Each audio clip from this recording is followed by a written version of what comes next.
Maravilha. Então, só recapitulando, né, ontem a gente viu um pouco da origem do nosso entendimento no universo mesmo, né?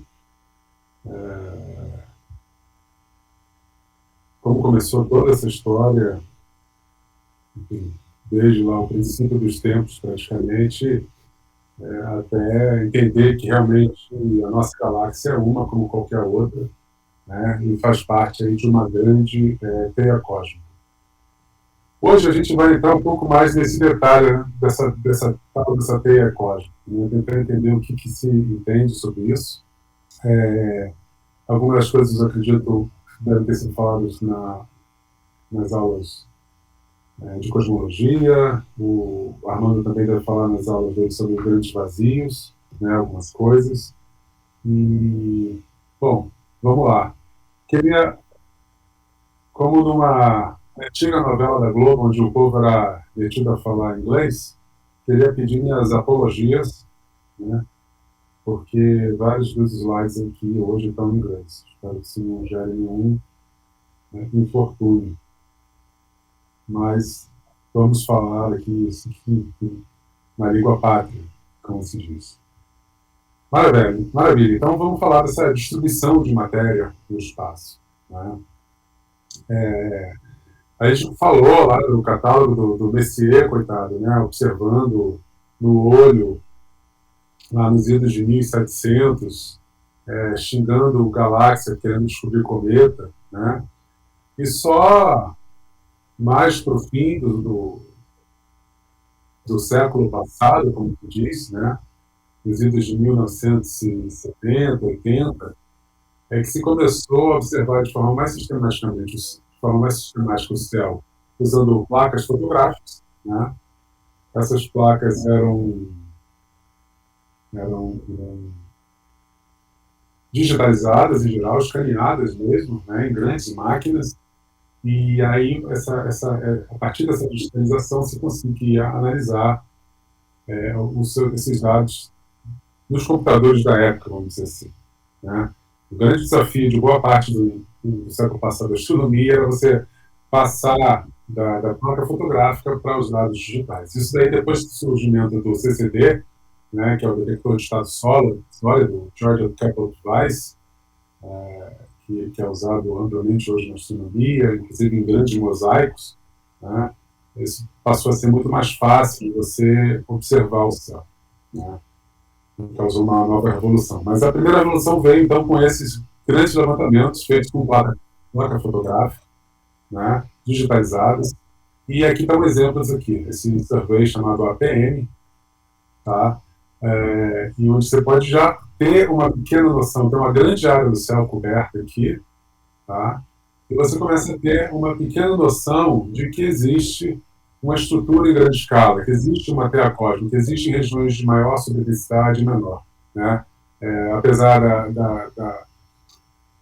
do conceito em cosmologia ser de que o universo é homogêneo, isotrópico, né? Localmente, se você olhar para o efeito da gravidade, né, as coisas tendem a se aglomerar, e embora globalmente você possa até falar isso, mas as coisas vão tender a se juntar em certos lugares do espaço. Beleza?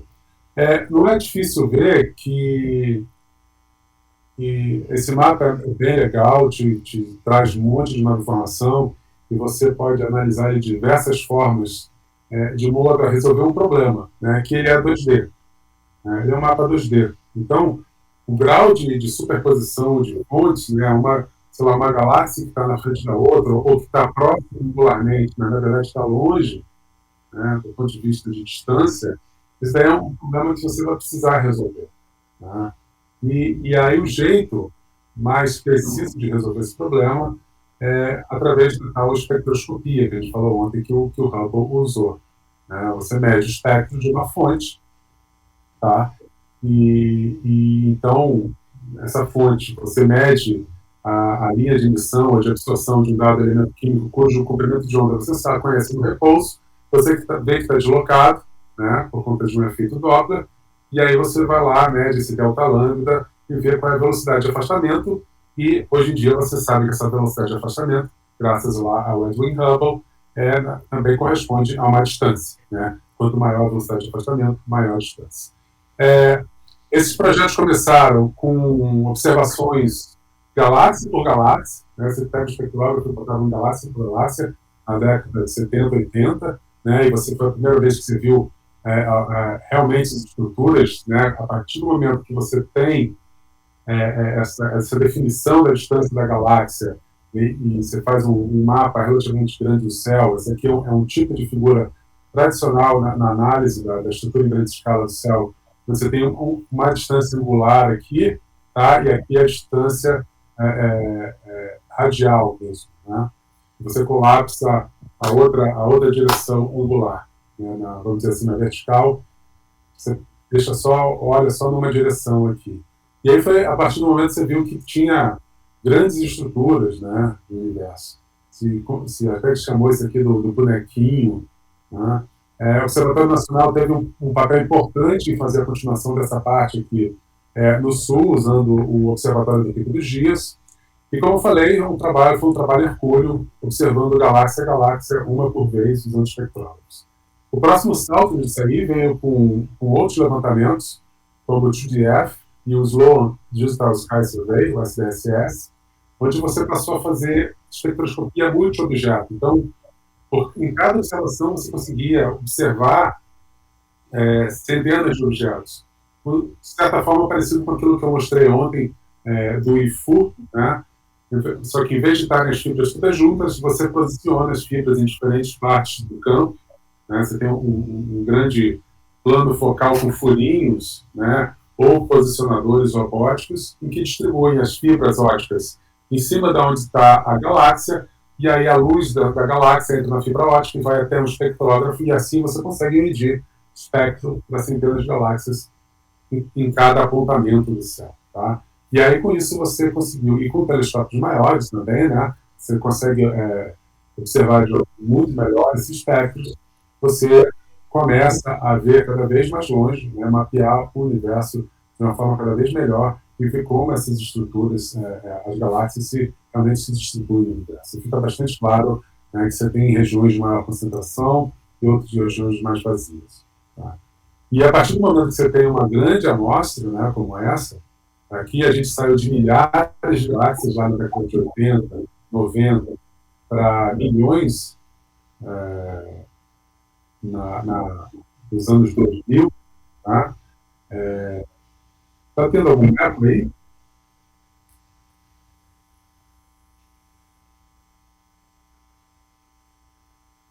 Tá bom, eu vou abaixar o meu volume aqui, qualquer coisa eu levanto.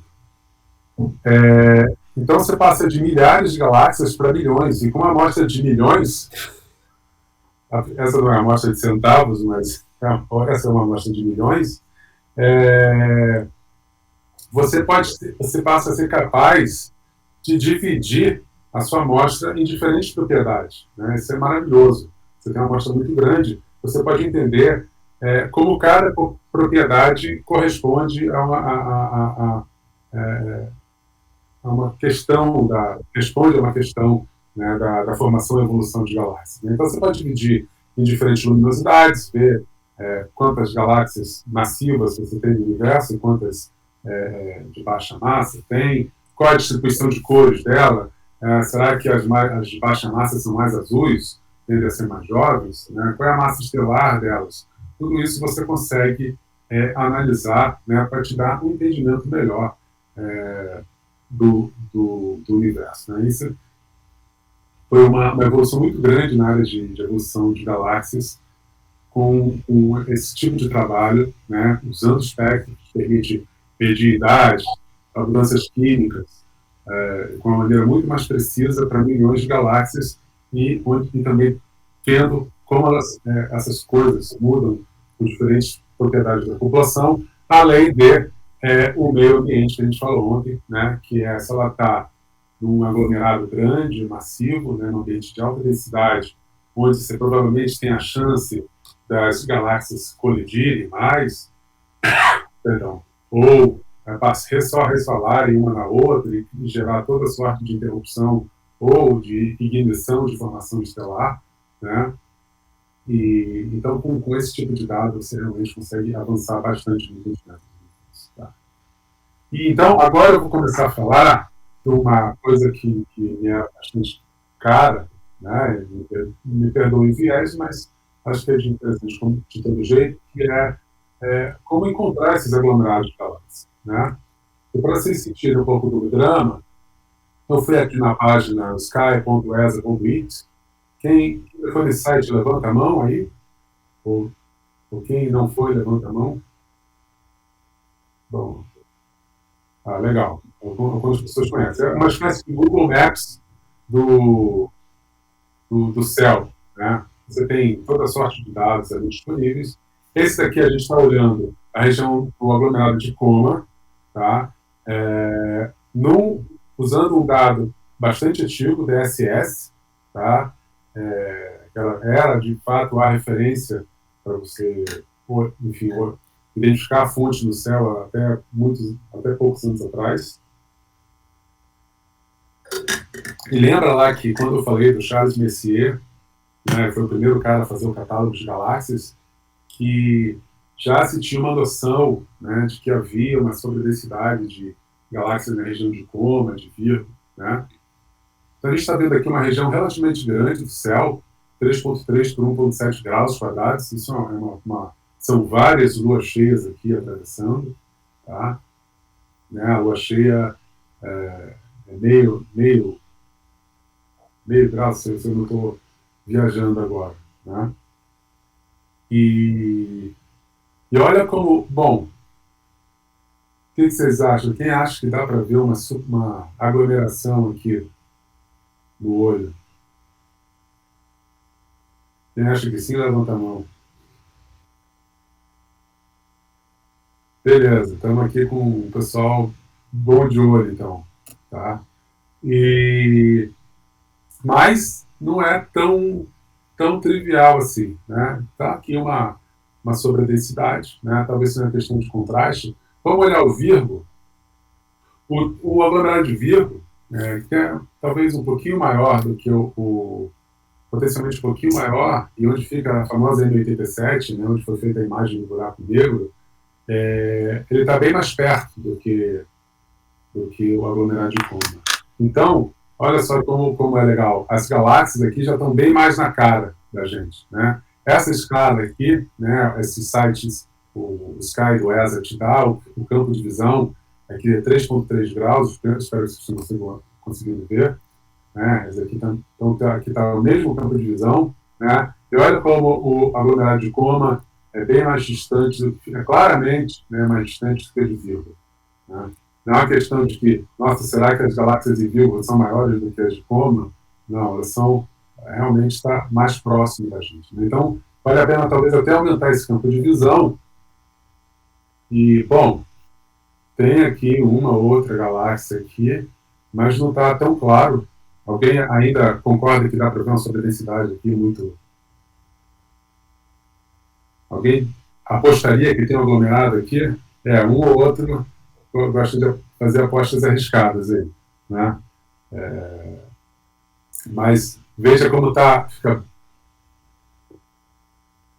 a gente comparar lá com a região de Coma, naquela escala, né? A gente tem tudo mais difícil de definir, né, que aqui tem algum tipo de aglomeração. Está bem vazio o campo aqui, tem duas coisas mais brilhantes aqui, mais claras, outras mais distantes, enfim. Eu não sei se apostaria uma grana nesse campo, não. Tá?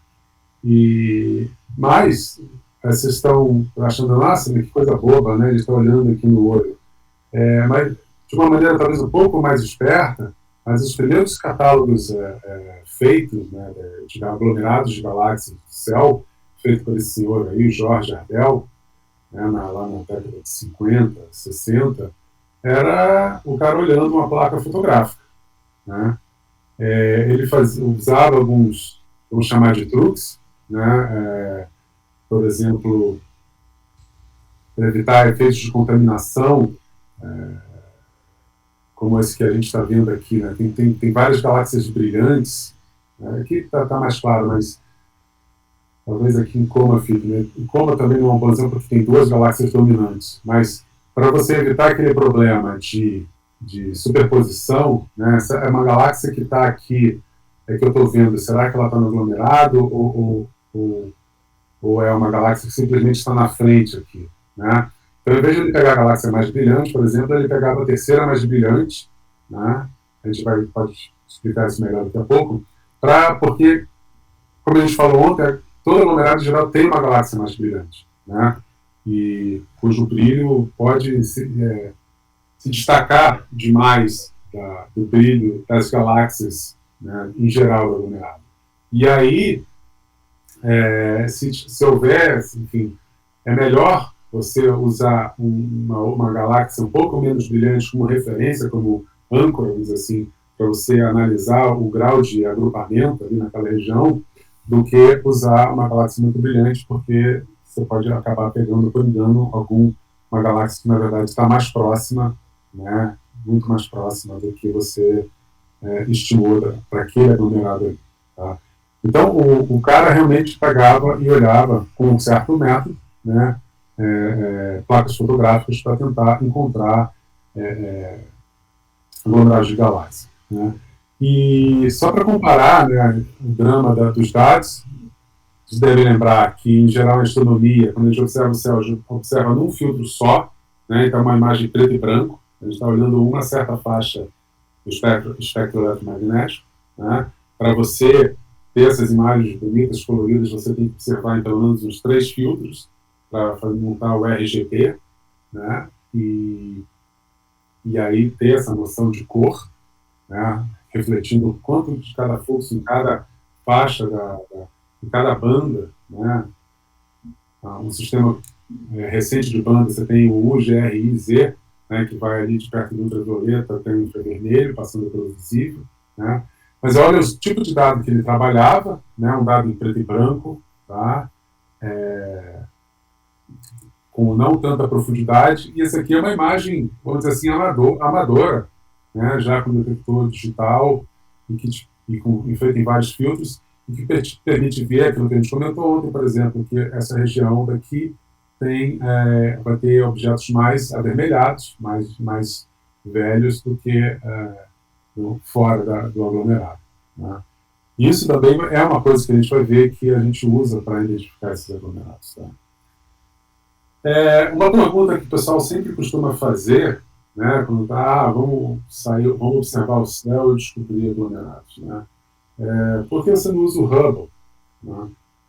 Esse aqui é um exemplo da região de Coma, observada pelo Hubble, pela Advanced Camera, e também lá naquele site, sky.esa, e o Hubble tem um campo muito pequeno, né? Tem imagens maravilhosas, está fora da atmosfera, né? Te permite ver o universo distante como nada, não mais, porque agora tem o telescópio espacial James Webb, mas ele tem um campo muito pequeno, então nota quantas vezes você tem que observar Coma, né? Quantos apontamentos, quantas horas de telescópio você tem que fazer para observar aquela região. Então, você pode observar? Pode. Depois, né, depois que você deu uma passada geral no céu, achou algum aglomerado de interesse, por exemplo, Coma, né, um aglomerado relativamente próximo, está a cerca de 99 megaparsecs da gente. Então, você identificou um aglomerado de interesse, você pode aplicar dentro do Hubble e apontar e observar com detalhes, né, medir, por exemplo, lentes gravitacionais, né, e entender melhor as populações estelares no torno dessas galáxias, mas você não vai usar o Hubble, por exemplo, para mapear o céu e identificar aglomerados. Para isso você usa grandes levantamentos astronômicos. Né? E o grande exemplo disso, né, o primeiro grande levantamento digital do céu, né, aqui, só voltando então um pouco, aquele que eu mostrei lá no início, é uma digitalização de placas fotográficas, né, e algumas décadas depois, né, você vai ter o Sloan Digital Sky Survey, mapeando boa parte do hemisfério norte. Essa aqui a gente está vendo uma projeção galáctica, né, o polo sul galáctico e o polo norte galáctico. Ele tem essas faixas aqui estranhas por causa da técnica que ele usa para observar o céu, né? Ele aponta para a região e deixa o céu correr, né? Ele não acompanha o céu, ele não mexe, ele não vai procurando. Ele aponta para a região do céu e deixa o céu correr, e as cargas lá no detector é que vão passeando no detector, né? E junto com o céu, para você, e aí você monta as imagens, né? Ele também observa no mesmo tempo, foi um fator revolucionário, que fez fotometria e espectroscopia. Então, você fez a fotometria, né, que a gente está vendo a fotometria, e a partir daí você faz a seleção de alvos, né, por exemplo, galáxias vermelhas, que são o melhor tipo de galáxia para se estudar a distribuição de matéria no universo, porque justamente ela vai mapear onde tem mais matéria, né, que são as regiões mais aglomeradas. E, bom, a partir daí, você tem, então, um grande mapa fotométrico do céu, um catálogo gigante de galáxias que você pode analisar e tentar entender como as galáxias estão aglomeradas ali, tá? Isso é o famoso jeito, o jeito ótico de você procurar por aglomerados de galáxias. Tem vários algoritmos que vão procurar por sobredensidade, né, no catálogo, fatiar o céu usando ou redshift ou as cores das galáxias, tá, para usar esse dado 3D, vamos dizer assim, da distância, usando redshift ou cor para separar em diferentes distâncias e encontrar densidades em diferentes distâncias. Esse é o tipo de aglomerado ótimo que é bastante poderoso, porque se encontra, a gente vai ver daqui a pouco, um monte de aglomerados usando essa técnica. Mas ela não é o único jeito, tá? Você tem várias maneiras de encontrar aglomerados no universo, né? Porque o aglomerado de galáxia, ele não é só feito de galáxias, né? Ontem a gente viu lá falando do Fritz Zwick, né, que foi o primeiro a propor a existência de matéria escura, que o aglomerado de galáxias também é cheio de matéria escura, né? Na verdade, boa parte dele é matéria escura. Além disso, ele é cheio de gás quente, tá? Tem muito gás quente ali dentro, e pode ter vindo de supernovas, de núcleo ativo de galáxias, pode ter variadas fontes, mas então, dentro daquele poço de potencial, né, e até tem essa brincadeira, uma frase, um chavão da literatura, né, o aglomerado de galáxias é a maior estrutura gravitacionalmente ligada que existe no universo, né, então está tudo ali ligado, as galáxias e o gás quente que está ali dentro, né. Esse gás é tão quente que, na verdade, ele emite no raio-x. Então, você consegue enxergar, se você observa no raio-x, né, e o problema é que observar no raio-x a gente vai ver uma observação bastante complicada de se fazer, né? É uma técnica bastante que requer muito tempo de observação, requer satélites, né? Não é tão fácil, entre aspas, quanto você usar simplesmente o ótico para encontrar, né? Uma outra técnica, né, que também se baseia no gás quente, mas mais especialmente na interação do gás quente com a radiação cósmica de fundo, né, é o famoso efeito, né, Sunyaev-Zeldovic, super famoso, né? Todo mundo fala dele nas ruas. O que é esse efeito? Lá em Física 4 a gente vê o efeito Compton, né, da interação entre um fóton e uma partícula, né? E o que acontece? Esse gás é tão quente, né, que quando chega a radiação relativamente fria da radiação cósmica de fundo lá do universo distante e encontra esse gás quente, você tem um efeito Compton inverso, né? Esse gás quente vai modificar a energia do fóton que está vindo da radiação cósmica de fundo e vai gerar um sinal, né? Então, em que tipo de projeto você vê esse sinal, né? Que é lá por falta de submilimétrico na radiação eletromagnética. Então, tem o Planck, né? O satélite Planck, que é usado para observar a radiação cósmica de fundo. Você vê esse tipo de sinal, consegue isolar esse tipo de sinal nele, né? Tem projetos específicos para observar, o South Pole Telescope, que fica lá no Polo Sul mesmo, né, uma bela de uma antena lá, tem o ACT, tem vários projetos dedicados a identificar aglomerados usando essa técnica. É uma técnica muito poderosa, porque a gente vai ver, você consegue encontrar bastante aglomerado a grandes distâncias, né? Ela não tem, uma função de seleção dela nos permite encontrar aglomerados a grandes distâncias. Tá? Então, essa figura aqui está mostrando esse sinal, né? No sonar de Zeldovich, no raio-x para aglomerado de coma, né? Aqui uma coisa composta, tá? E o Planck mais as galáxias, tá? Aqui no fundo. Então, você tem vários jeitos, cada um com o seu pró e contra. Tá? Um outro jeito também, se você está fazendo uma análise usando se você tem um catálogo de galáxias no óptico, ou no infravermelho, enfim, um catálogo fotométrico de galáxias, onde você possa medir as formas dessas galáxias,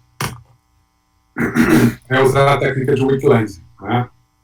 Então, o Dark Lens Survey, que é um projeto que eu participei, né, algumas pessoas do observatório participam, mapeou uma boa parte do céu do hemisfério sul. Essa aqui são os dados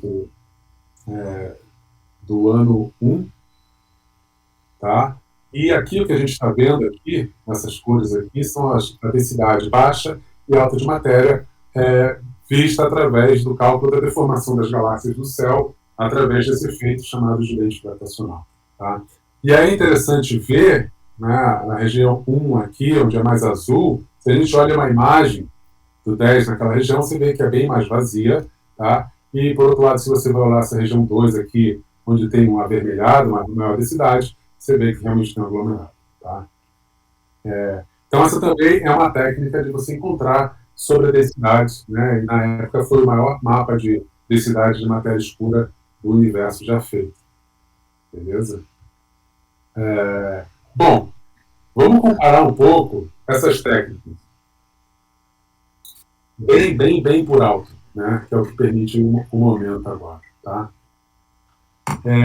Eu fui num programa chamado TopCat, um programa do Observatório Virtual que permite acessar dados, de diferentes tipos de dados, né, astronômicos, e fazer análises exploratórias rápidas, e baixei um dos maiores catálogos de aglomerados de galáxias no óptico, feito lá no Sloan Digital Sky Survey, né, que é esse aqui que eu mostrei, tá bom? Então, é um catálogo que analisou esses dados aqui, encontrou aglomerados de galáxias. Isso aqui está numa projeção Wythoff, então você pode ver aqui, ele está em vermelho aqui, tá bom? O SPT, o South Pole Telescope, em verde, está aqui embaixo. Tá? Ele tem uma região de superposição com o Dark Energy Survey também. Como ele está aqui no sul, né, então eu observo essencialmente essa região daqui. Em azul, a gente tem o XCS, que são dados de raio-x, tá? E aí é um satélite, está espalhado aqui em todo o céu, praticamente, tá? E aqui tem um vazio, né, que é a zona de avoidance, né? A zona, aqui está o disco da galáxia, essencialmente, tá? Está o disco da galáxia, onde quem é astrofísica extragaláctica, né, evita ao máximo, né? Porque está tudo contaminado com estrelinha aqui. Tá?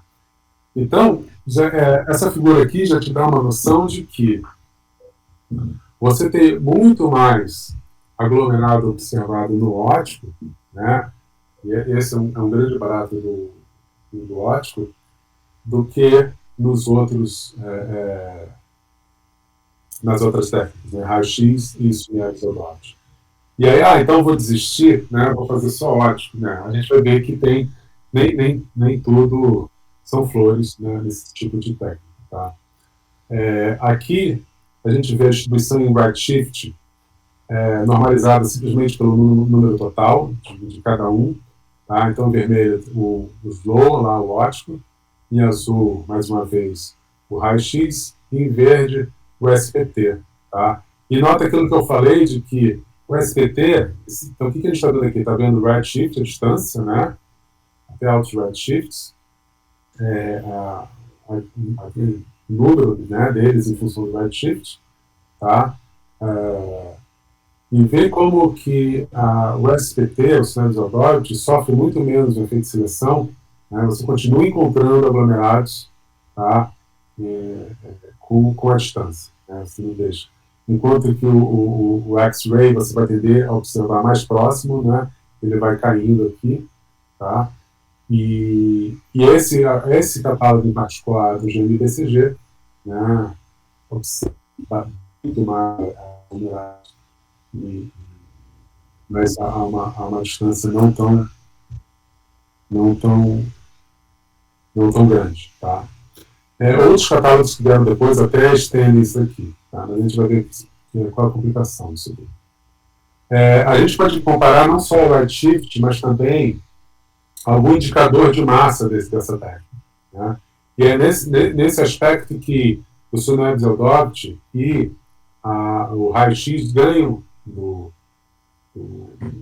dos algoritmos que vão procurar aglomerados no ótico, né? Porque pensa, como é que se define, né? Esse é um dos muitos grandes problemas, né, dessa cosmologia, na análise de aglomerados de galáxias feito no ótico, como se define e determina o aglomerado, tá? Para você determinar qual é o tamanho dele, qual é a massa dele, né? Que é um parâmetro fundamental para você fazer qualquer tipo de análise, tá? É muito difícil. E no caso do SPT, né, do Sunweb-Zeldoft e do X-ray, isso é muito mais bem definido, né, você analisar essa informação. E aí, bom, por outro lado, o óptico, né, como você consegue ver qualquer pequena aglomeraçãozinha no céu, né, você pode identificar ela como um aglomerado de galáxias pequeno ou um grupo, né, você consegue ver um indicador de massa muito mais baixo. Tá? Aqui eu estou chamando simplesmente de indicador de massa, né, para cada uma das técnicas. Você vai ver que a escala é completamente diferente, né? Não necessariamente uma coisa bate com a outra, e esse é um grande problema, né, da física desses objetos. Bom, a análise desses objetos, né, a física deles não tem nada a ver com nossos problemas de entendimento dos aglomerados de galáxias. Tá? E aí, qual a lição aqui? Né, é que você consegue ver grupos aglomerados muito mais pobres, né, usando o ótico, tá? E, inclusive até redshifts razoáveis, enquanto que as técnicas, por exemplo, do Sunweb-Zeldoft, né, apesar de ter aquela função de seleção boa, mas você está vendo essencialmente a pontinha do iceberg, né? Você está vendo os aglomerados maiores, né? E o mesmo é verdade também para o raio-x, né? E aqui, no caso do raio-x, essa função de seleção fica muito mais problemática, né, no sentido de que realmente você aqui você consegue ver os caras mais fracos, né, alguns maiores abaixo do redshift, mas aqui já tem uma questão de volume do universo, né? Se você está olhando um espaço pequeno do universo, você não vai encontrar muitos aglomerados massivos, ok? Mas realmente você começa a ficar muito mais espaço quando você vai para redshift mais altos. Né? Então, a lição aqui dessa comparação entre técnicas para encontrar aglomerados no óptico, ou no raio-x, ou no Sunweb-Zeldoft, é que no óptico você consegue ver muito mais coisa, né? Objetos muito mais pobres, muito menores, tá?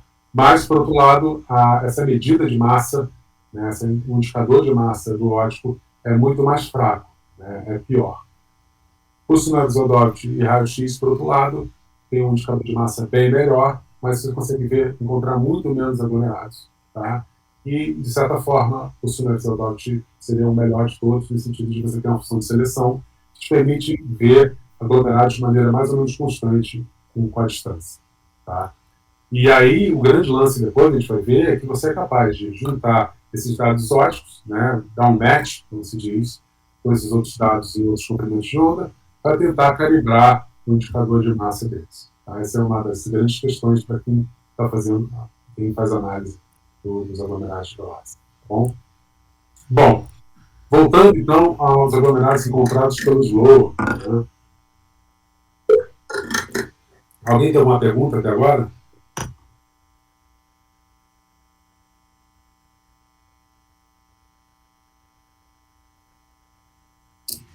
Beleza, então vamos em frente. O SLOW é um projeto que já tem anos a fio, já tem várias edições. Né? Em 2008 ele fez o último release de dados de fotometria dele, Então, e a cada ano ele faz um release novo. Então, antes de 2008, ele fez vários releases, né? Ele ainda estava em evolução, em processo de observação. Então, antes disso, ele fez releases incompletos dos dados, né? Do que tinha sido observado até o momento. E aí, a cada release, os cientistas sentavam e analisavam,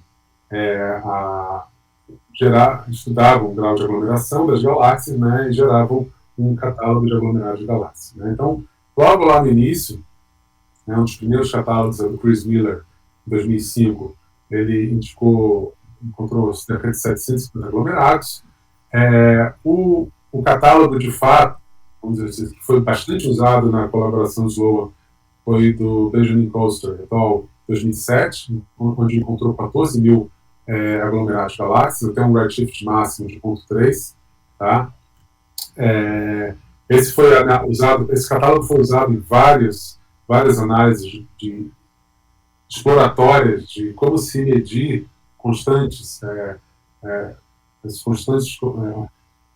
os parâmetros cosmológicos, né, a constante cosmológica, e fazer análise da cosmologia do universo usando aglomerados de galáxias, né, e sempre comparando com outros domínios, como o raio-x, por exemplo, e lentes gravitacionais. O Venn depois fez uma reanálise de data releases posteriores, tá? Encontrando 40 mil aglomerados e um redshift máximo de 0,6. E aí aqui entra a questão, né? Dependendo do quanto você puxa o seu contraste, né? Para encontrar esses aglomerados, você pode ir muito mais longe e encontrar muito mais coisa, tá?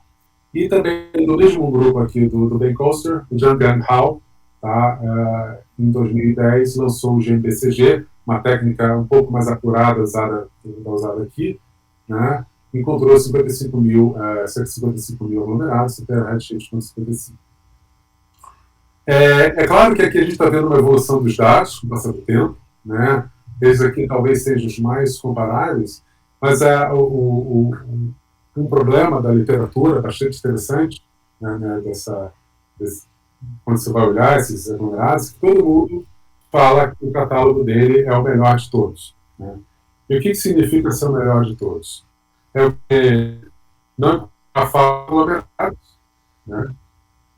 Ter feito clusters lá, e os que você detectou que sejam realmente verdadeiros. Né? Então, uma coisa é você ter contaminação, né? Essa história que eu falei, você puxa o seu contraste para ir fundo demais, e aí você vai encontrar muito, mas muito aglomerado, e pode ir nesse balaio colocar um monte de aglomerado falso, né? Principalmente lá os mais pobres, os menores, são bastante difíceis de definir, né? Então esses aglomerados pequenos, em geral, vão ter muita incerteza associada a ele, né? Obviamente um aglomerado gigante, que se chama rico, né?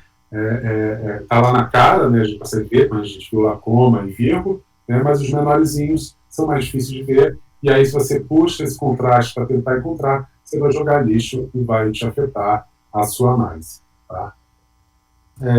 E aí como é que você mede, né, o quão bom é esse catálogo? Né? Uma coisa que o pessoal costuma fazer, por exemplo, é simulações, né? Você aplica o seu algoritmo em simulações.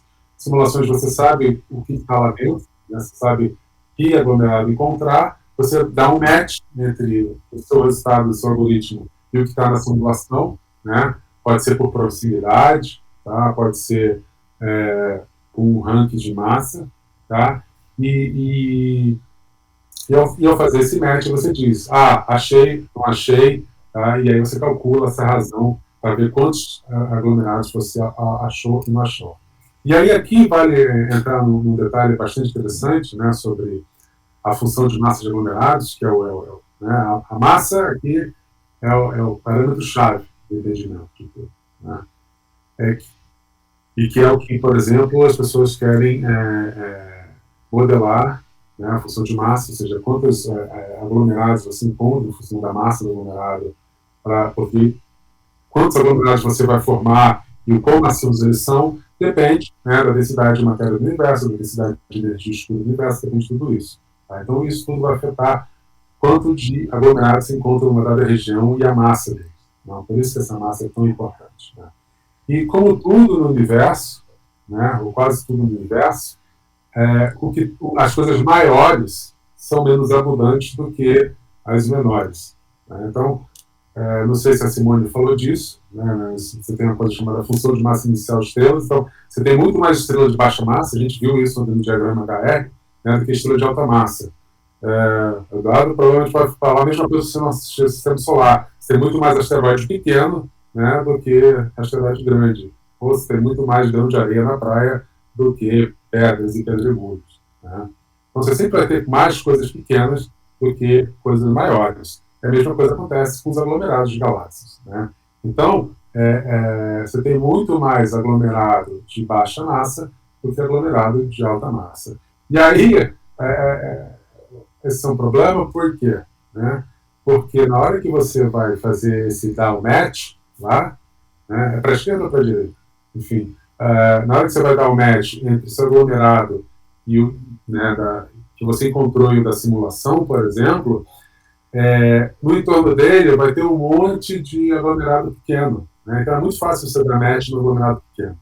Tá? E aí você tem que tomar cuidado com isso. O seu match tem que ser não só, por isso que eu falei que o match não necessariamente é só de por proximidade. Então imagina que eu encontrei esse aglomerado, tá? Mas na minha simulação, mas tem um monte de outros pequenininhos aqui no entorno. Né? Dependendo do raio que eu considero para fazer o match, né, para fazer a combinação, né, para bater esse aglomerado com os outros, poder comparar se eu encontrei ou não,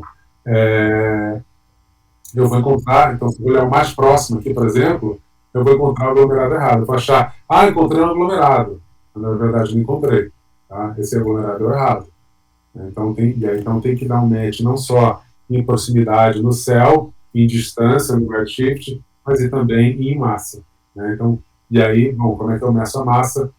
Por isso que o pessoal usa uma espécie de ranking, caso as massas, as medidas absolutas de massas não sejam bem medidas. Tá?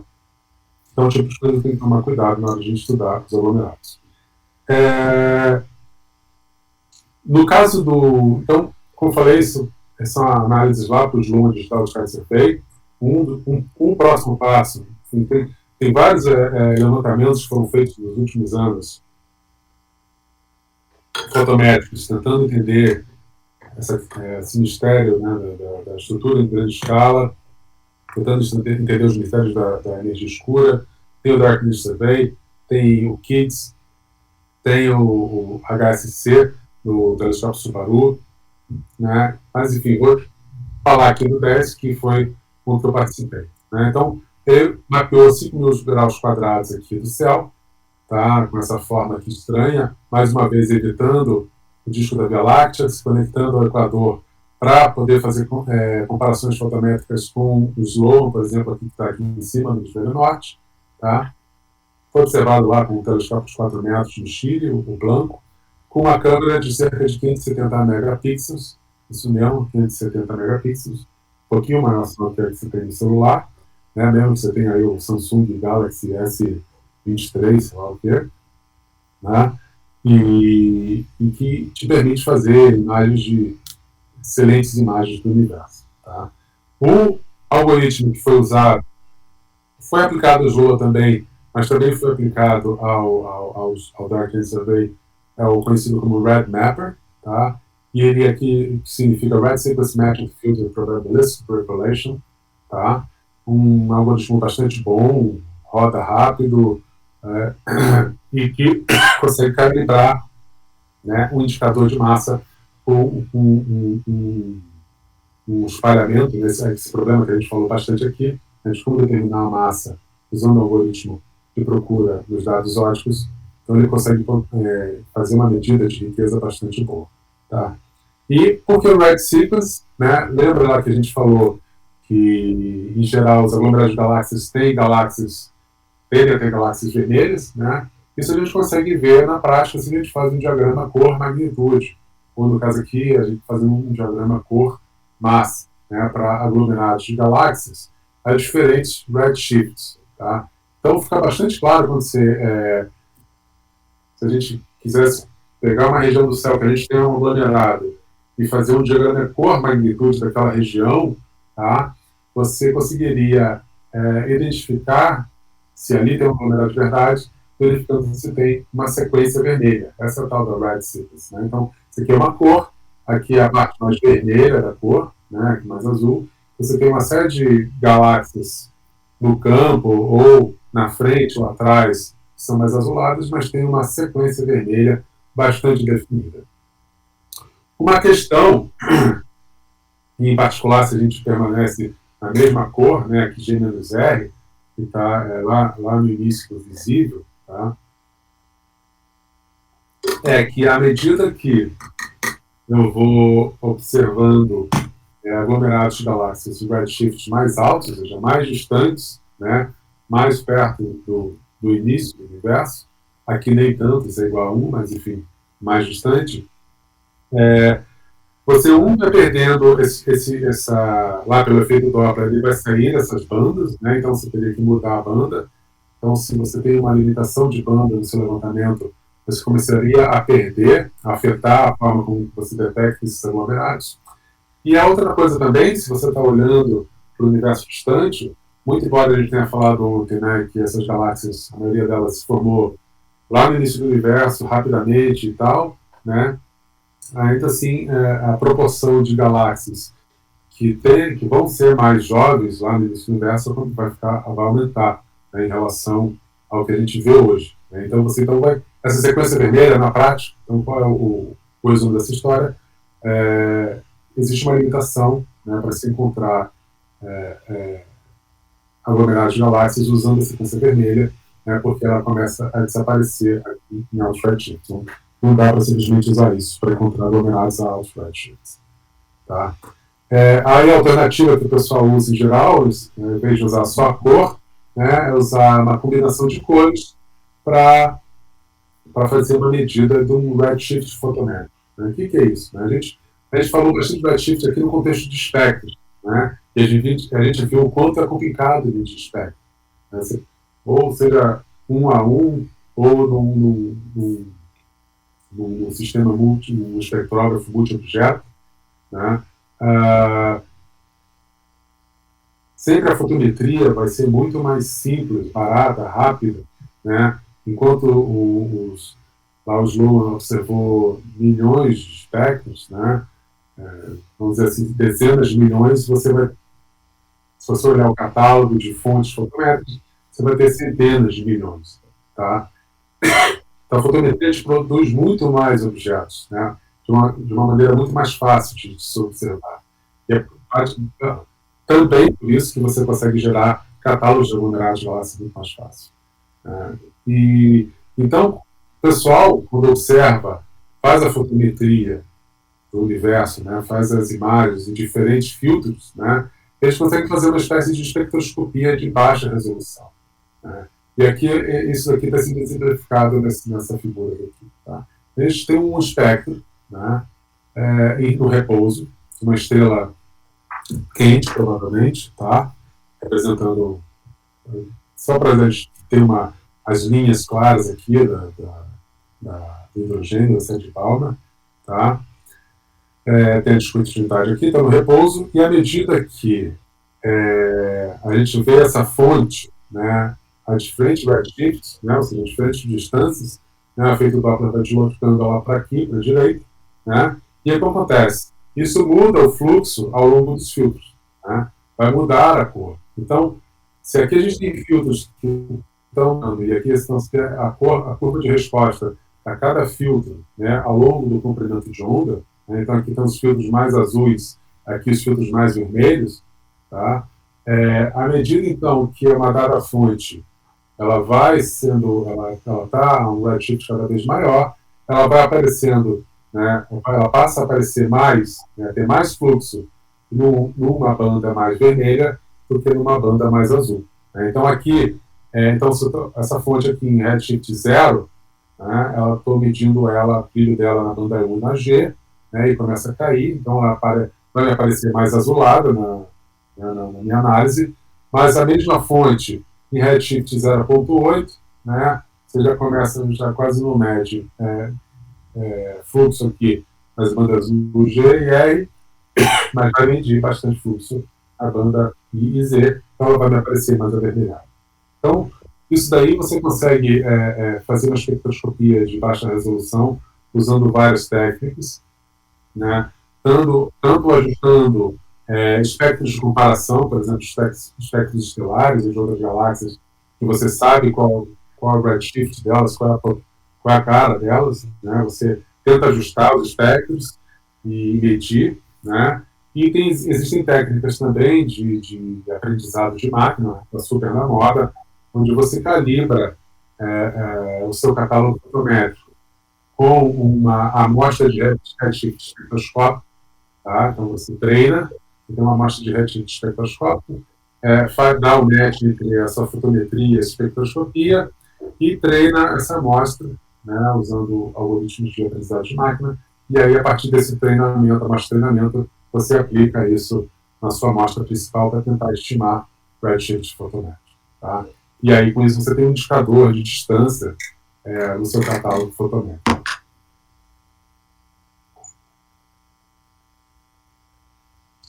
Bom, mas no final do dia, você sempre vai querer depois testar no olho, né, se você encontrou nada. E mais uma vez aqui, só para dar uma noção para vocês, né, do quão o olho funciona, não funciona para validar essas coisas. A gente está aqui numa direção a riqueza, né, então esses aqui são os aglomerados mais ricos, e na direção horizontal o redshift, a distância. Então esse aqui é mais próximo, esse aqui é mais distante. Então o aglomerado próximo rico, eu consigo ver bem aqui, né? Um distante rico também, acho que está bastante claro que tem aqui uma sobredensidade de pontinhos vermelhos aqui. Não sei se está dando para ver aí na tela de vocês. Sim! Não! Nenhuma decisão? Não dá para ver? Tá.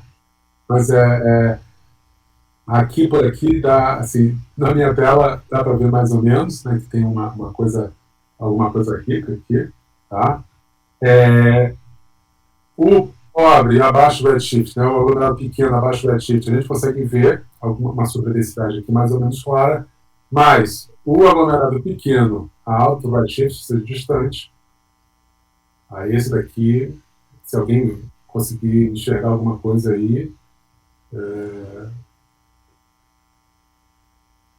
vai ganhar, não sei o que vai ganhar um óculos, porque está enxergando algo que não deve, né? Porque realmente é muito difícil de ver o que está acontecendo aqui, né? Então, a partir do momento que eu tenho essa noção da distância, né, eu consigo fazer essa análise para diferentes redshifts e tentar entender o que eu estou tentando encontrar. Tá? Como eu falei, o grande mistério aqui da fé, na hora de você fazer análise de aglomerados de galáxias, encontrou eles, né, mediu bem, encontrou o seu catálogo puro, completo, né, ou seja, você encontrou todo mundo que teria que encontrar, não perdeu ninguém, e todo mundo que se encontrou é verdadeiro, não é falso, né, e está com o redshift bom, não sei o quê, aí vem a hora da verdade, que é a medir a massa. Né? Então, tem uma série de trabalhos, em particular no 10, né? Começou lá no Slow, feito no 10 e outros levantamentos, para comparar, né, as medidas de massa feitas em outras técnicas que a gente falou aqui, né, como o raio-x e o Planck, né, o Snell-Zadok, né, com a riqueza calculada pelo Watt. Né. Então, esse é o resultado do McClintock Toll, em que você compara essa riqueza, então, à massa de gás. Então, tem um espalhamento intrínseco aqui, né? Tem um espalhamento, mas existe uma correlação. Tá? Então, esse tipo de resultado que se usa para medir a massa desses sistemas e fazer as análises. A gente está chegando em 54 minutos. Vou parar por aqui, Armando. Acho que, então, só dar um resumo da ópera, então, né, antes de fechar. Tá? É muito fácil encontrar aglomerados de galáxias usando dados no óptico, né, catálogos fotométricos. É difícil medir a massa deles, mas você consegue calibrar bem usando as outras técnicas, como o raio-x e se o NERVS adote. E graças a esses grandes levantamentos fotométricos, a gente está tendo um entendimento muito maior e melhor, né, do nosso lugar no universo, das propriedades da distribuição do universo em grande escala. Então, acho que por hoje é só. Muito obrigado, Ricardo.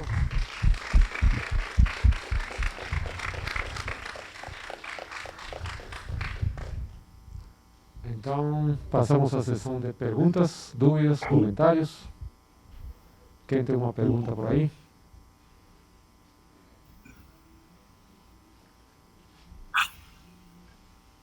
Quem levantou a mão por aí?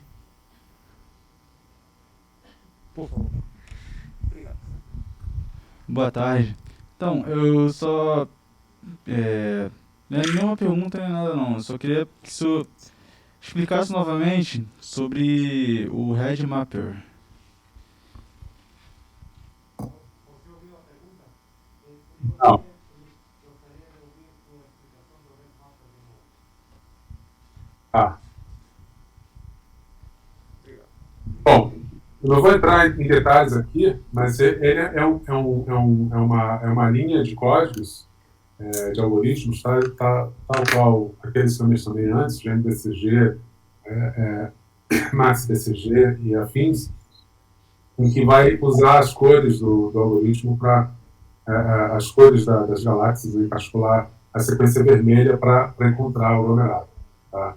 Então, tem dois pontos aqui. Um é usar o BCG como base para encontrar aglomerados. Tá? Então, todo ponto, se você tem um BCG, né, uma galáxia, você achou a galáxia mais brilhante lá na região do céu, tá? E você consegue ver no entorno ali, você consegue fazer um mapa de cor, né, explicando por alto o algoritmo, um mapa de cor, o diagrama de cor-magnitude daquela região ali em torno da BCG, da galáxia mais brilhante. Você consegue verificar, se tem uma sequência vermelha ali, né?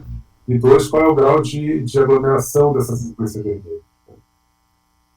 Você pode encontrar, vamos dizer, o algoritmo, a princípio, não sabe de todas as coisas, né? Ele vai testar, né? Segundo certos critérios. Então, você que encontra uma galáxia brilhante e tem um conjunto de galáxias com cor vermelha lá, mas não tem um grau de aglomeração grande o suficiente. Aí ele vai dispensar isso da análise. Não sei se eu consegui explicar com mais detalhes.